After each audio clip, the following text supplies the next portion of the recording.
શ્રદ્ધામાં કેટલી તાકાત હોય? સ્વીકારભાવ આપણને ક્યાં સુધી લઈ જઈ શકે? આજે આપણે આ જ સવાલોના જવાબ શોધીશું પ્રભુની મરજી નામની એક સરસ મજાની વાર્તા દ્વારા, જે આપણને આંતરિક શાંતિનો સાચો અર્થ સમજાવશે. આપણી વાતની શરૂઆત જ એક સવાલથી થાય છે. આ ચિત્ર જુઓ. જેલમાં એક માણસ. પણ કેમ? એક પ્રામાણિક માણસ સળિયા પાછળ કેમ હોય?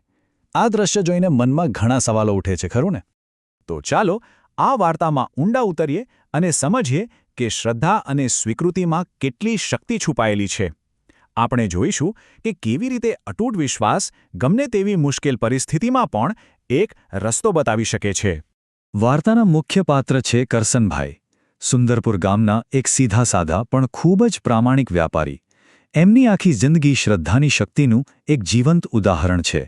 કરસનભાઈ ખાલી એક વ્યાપારી નહોતા, એ તો ગામના લોકો માટે એક આધાર હતા. એમની નાનકડી કાપડની દુકાન, પણ એમની પ્રામાણિકતા અને સારા સ્વભાવને કારણે આખું ગામ એમને માન આપતું હતું. એમણે સૌના દિલ જીતી લીધા હતા. કરસનભાઈના જીવનનો એમના દરેક કામનું એક જ મંત્ર હતો: પ્રભુની મરજીથી. આ ખાલી બોલવા માટેના શબ્દો નહોતા, પણ એમના જીવનની ફિલસૂફી હતી, એમની જીવવાની રીત હતી. એમની આ શ્રદ્ધા એમના વ્યાપારમાં પણ દેખાતી. કોઈ ગ્રાહક આવે અને ભાવ પૂછે તો એમનો જવાબ હંમેશા એક જ હોય: ભાઈ, આ એક ગજ કાપડનો ભાવ 16 આના છે અને પ્રભુની મરજીથી મારો નફો એમાં 2 આના છે. વિચારો તો, કેટલી પ્રામાણિકતા! આ જ કારણ હતું કે લોકો આંખ બંધ કરીને એમના પર ભરોસો કરતા. અને આ શ્રદ્ધા ખાલી દુકાન પૂરતી નહોતી હો.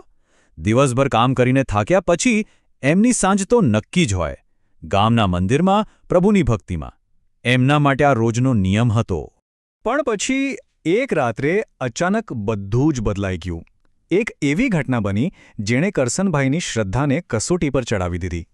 એકદમ કડકડતી ઠંડીની રાત હતી. કરસનભાઈ મંદિરેથી દર્શન કરીને ઘરે પાછા ફરી રહ્યા હતા અને રસ્તામાં એમને 3 અજાણ્યા લોકો મળ્યા. અને નવાઈની વાત તો એ હતી કે એ ત્રણેય કરસનભાઈ જેવા જ કપડાં પહેર્યા હતા. એમાંથી એક બોલ્યો, "અરે, બહુ મોડું કર્યું, ચાલ જલ્દી." કરસનભાઈ તો ગૂંચવાઈ ગયા. એમને કંઈ સમજાયું નહીં, પણ એમના સરળ સ્વભાવ પ્રમાણે એમણે કોઈ સવાલ જવાબ ના કર્યા. બસ એટલું જ બોલ્યા, "જેવી પ્રભુની મરજી." અને એમની પાછળ પાછળ ચાલવા લાગ્યા. હવે જે થયું એ તો બહુ ઝડપથી બની ગયો. પેલા 3 જણા તો એક ઘરની દિવાલ કૂદીને અંદર જતા રહ્યા અને બિચારા કરસનભાઈ બહાર જ ઊભા રહ્યા. થોડી જ વારમાં એ લોકો ચોરીની ભારે ભારે પેટીઓ લઈને બહાર આવ્યા અને કશું બોલ્યા વગર એમાંથી એક પેટી સીધી કરસનભાઈના માથા પર મૂકી દીધી. અને જેવી પેટી એમના માથા પર મુકાઈ, બસ એ જ સમયે સામેથી રાજાના સિપાહીઓ આવતા દેખાયા, જાણે બધું પહેલેથી જ ગોઠવાયેલું હોય. સિપાહીઓને જોતા જ પેલા 3 ચોર તો 9 દો 11 બધું ત્યાં જ મૂકીને ભાગી ગયા. પણ કરસનભાઈ માથા પર ચોરીના સામાનની પેટી સાથે ત્યાં જ ઊભા રહી ગયા. સિપાહીઓએ આવીને એમને રંગે હાથ પકડી લીધા. હવે વિડંબણા જુઓ. જે માણસ પોતાની પ્રામાણિકતા માટે આખા ગામમાં વખણાતો હતો, એને બીજા દિવસે એક ચોર તરીકે રાજાની સામે હાજર કરવામાં આવ્યો. દરબારનું વાતાવરણ એકદમ ગરમ હતું. એક બાજુ રાજા અને દરબારીઓ, જે કરસનભાઈના દરેક જવાબમાં પ્રભુની મરજી સાંભળીને ગુસ્સે થઈ રહ્યા હતા, અને બીજી બાજુ હતા કરસનભાઈ, એકદમ શાંત. એમના ચહેરા પર ડર કે ચિંતાની એક લકીર પણ નહોતી. રાજાએ જે પણ સવાલ પૂછ્યો, કરસનભાઈનો જવાબ એક જ હતો. એમણે આખી વાત કરી કે કેવી રીતે એમણે વાળું કર્યું પ્રભુની મરજીથી, પછી મંદિરે ગયા પ્રભુની મરજીથી, પેલા 3 માણસો મળ્યા એ પણ પ્રભુની મરજીથી, એમણે માથા પર પેટી મૂકી એ પણ પ્રભુની મરજીથી, અને સિપાહીઓએ પકડ્યા એ પણ પ્રભુની મરજીથી. દરેક ઘટના એમના માટે તો ઈશ્વરની જ ઈચ્છા હતી. અને બસ અહીંયા જ આખી વાર્તાનો સાર છુપાયેલો છે. કેવી રીતે કરસનભાઈનું આ સમર્પણ જેમની સૌથી મોટી તાકાત બની ગયું. ચાલો જોઈએ. કરસનભાઈની આટલી સરળ, એક ધારા અને સાચી વાત સાંભળીને રાજાને બધું સમજાઈ ગયું. એમણે વિચાર્યું કે કોઈ ચોર આમ વાત ન કરી શકે. જે વ્યક્તિ દરેક બાબતમાં ઈશ્વરને જુએ છે તે ક્યારેય ખોટું ન બોલી શકે. બસ એમની શ્રદ્ધા જ એમની નિર્દોષતાનો સૌથી મોટો પુરાવો બની ગઈ, અને રાજાએ એમને માન સન્માન સાથે છોડી મૂક્યા. તો પ્રભુની મરજીનો અસલી મતલબ શું?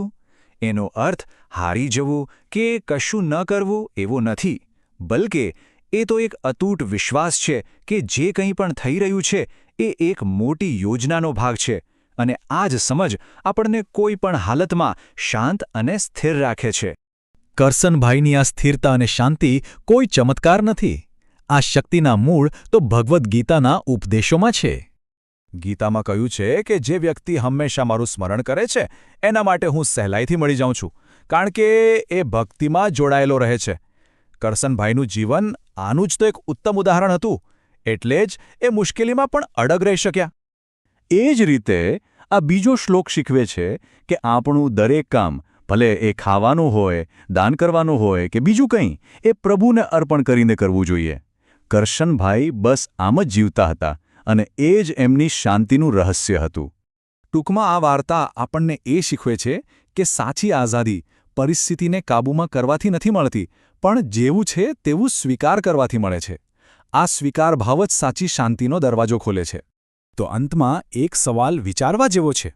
આજની આ ભાગદોડ અને અનિશ્ચિતતા ભરેલી દુનિયામાં કરસનભાઈ જેવો સ્વીકાર ભાવ આપણા જીવનમાં શું બદલાવ લાવી શકે છે?